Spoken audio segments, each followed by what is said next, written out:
এই যে, এই নে পড়িয়ে দে মা। নে কি অবস্থা আপনার? বেশি একটা সুবিধার না। আমার মা বুলেটের গতিতে আগাচ্ছে, মনে হয় না বেশি একটা সময় পাবো আমরা। এইদিকেও তো আবহাওয়া একদম গরম, একে একে আত্মীয় স্বজন সবাইকে জানানো হচ্ছে। শুনেন, আমাদের এমন কিছু একটা করতে হবে যাতে আমাদের পরিবারের মানুষ আমাদের বিয়েটা ভেঙে দেয়। আমিও বাবার ভয়ে অস্থির। আমার মাথায় একটা বুদ্ধি আছে। শুনেন, আপনি আপনার কোনো বন্ধুকে দিয়ে আপনার বাবাকে কল করেন, কল দিয়ে আমার সম্পর্কে আজে বাজে কথা বলেন, বলেন আমার মাথা থেকে পা পর্যন্ত আপাদমস্তক সব খারাপ, সব। ধুর, আমার বাবা এই কথা জীবনেও বিশ্বাস করবে না। আমরা ট্রাই করে তো দেখতে পারি। আচ্ছা, বন্ধু টন্ধু লাগবে না, আপনি ফোন দিতে পারবেন না? আমি কণ্ঠ চেঞ্জ করে তো কথা বলতে পারবেন নাকি? কণ্ঠ চেঞ্জ করে কথা বলতে পারবো। এইভাবে না, ম্যানলি ভাবে কথা বলতে হবে যাতে সে বিশ্বাস করে। আচ্ছা, ম্যানলি ভাবে কল দিন। হ্যাঁ হ্যাঁ।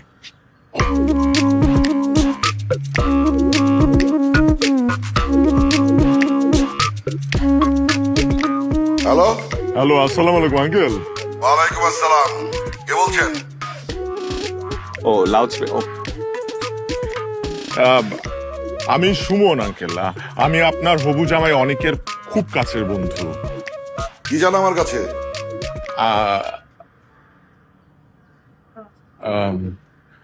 আপনার হবু জামাই অনেক সম্পর্কে কিছু ইনফরমেশন দিতে চাই আঙ্কেল। এই অনেক ছেলেটা খুব খারাপ, খুব। আচ্ছা, অনেক মেয়ের সাথে ওর সম্পর্ক ছিল, এখনো আছে। ও তো একবার মামলা খেয়ে হাজতও খেটেছে।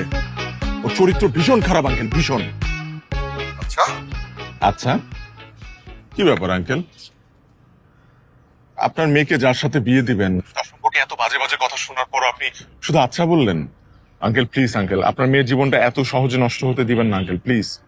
তোমার কথা শেষ? আপাতত শেষ। তোর 32টা দাঁত খুলে ফেলে দেবো আরামজাদা। তুই যদি অনেকের বন্ধুই হবি তাহলে ওর নামে আজে বাজে কথা বলছিস কেন? আর বলছিসই বলছিস, তাহলে তুই তোর কেমন বন্ধু? হ্যাঁ, আমি খুব ভালো বন্ধু। এই তোর অ্যাড্রেস দে, তোর অ্যাড্রেস দে, আমি তোর সাথে দেখা করবো। তুই যা যা বলছিস তার প্রমাণ দিবি, আর যদি প্রমাণ দিতে না পারিস আমি তোকে পুলিশে দেবো। আমার ছোট ভাই এসপি। আসসালামু আলাইকুম আঙ্কেল, ভালো থাকেন। এটা কি করলেন আপনি? এইভাবে কথা বললে কেউ বিশ্বাস করবে? আপনি আমাকে আগে বলেন নাই কেন যে আপনার পরিবারের আত্মীয় স্বজনরা ডিফেন্সে আছে? মারে, মানুষের জীবনে মানুষ যা চায় তার সবকিছু তো আর পায় না। তোর বাবা যেমন মানুষ, সেই বিয়েটা দিয়েই ছাড়বে। তুই বরং শুভকে ভুলে যা মা।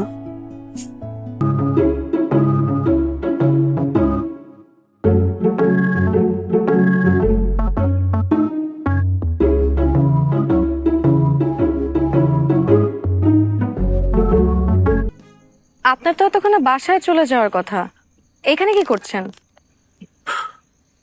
আপনার সাথে আমার কথা আছে। দেখেন, আমার আমার দেয়ালে পিঠ থেকে গেছে। তো কথা তো ফোনেও বলা যায়। আর লোকজন যদি আমাদের এখানে দেখে তাহলে কি ভাববে, খেয়াল আছে? মানুষজনের চোখে তো আপনি আমার হবু বউ। এখন আমি আমার হবু বউর সাথে কথা বলছি, কার কি যায় আসে? আচ্ছা বলেন। আপনার শুভর বাসার ঠিকানা জানা আছে? হ্যাঁ, জানবো না কেন। গ্রেট। আজকে আমরা শুভর বাসায় যাচ্ছি।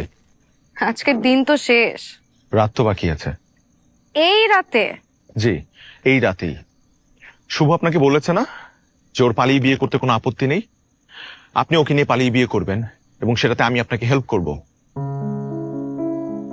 আপনি কি সিরিয়াস? আমি ড্যাম সিরিয়াস। টিনা ঢাকায় আসছে, আমরা শুভকে পিক করে ওকে নিয়ে যাব হচ্ছে টিনার বাসায়, তারপর টিনাকে পিক করব, পিক করে ডিরেক্টলি চলে যাব কাজী অফিসে, তারপর আমরা চারজন সকালবেলা বিয়ে করে বাবা আমার সামনে গিয়ে দাঁড়াবো। তারপর তাদেরকে আমাদের এই অবস্থায় দেখে মেনে নেওয়া ছাড়া আর কোনো উপায় থাকবে না।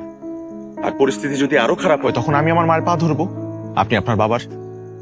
পা ধরলে তো এখনই ধরতে পারি, আর মানলে তো এখনই মানবে। মানবে না, তারা মানবে না, কোনোভাবেই মানবে না। বিয়ে করে গেলে অ্যাটলিস্ট একটা সম্ভাবনা আছে। লাইফ না একটাই, এই একটা লাইফে আমাদের কম্প্রোমাইজ করা একদম ঠিক হবে না। আর আমাদের জীবনের সিদ্ধান্ত আমাদেরকে নেওয়া উচিত। কিন্তু বাবা মায়ের অবাধ্য হওয়া কি ঠিক হবে? আমরা তো বাবা মার অবাধ্য হচ্ছি না। দেখেন, বাবা মা শ্রদ্ধেয় মানুষ, তাদেরকে শ্রদ্ধা করা আমাদের কাজ। আমরা তাদেরকে শ্রদ্ধা করব, কেয়ার করব, কিন্তু একটা জিনিস আমরা একটু বেশি করি, সেটা হচ্ছে তাদেরকে ভয় পাই। কাউকে ভয় পাওয়া কিন্তু শ্রদ্ধা না, সম্মান করা না। ইকরা, এবার রিস্কটা নিতেই হবে।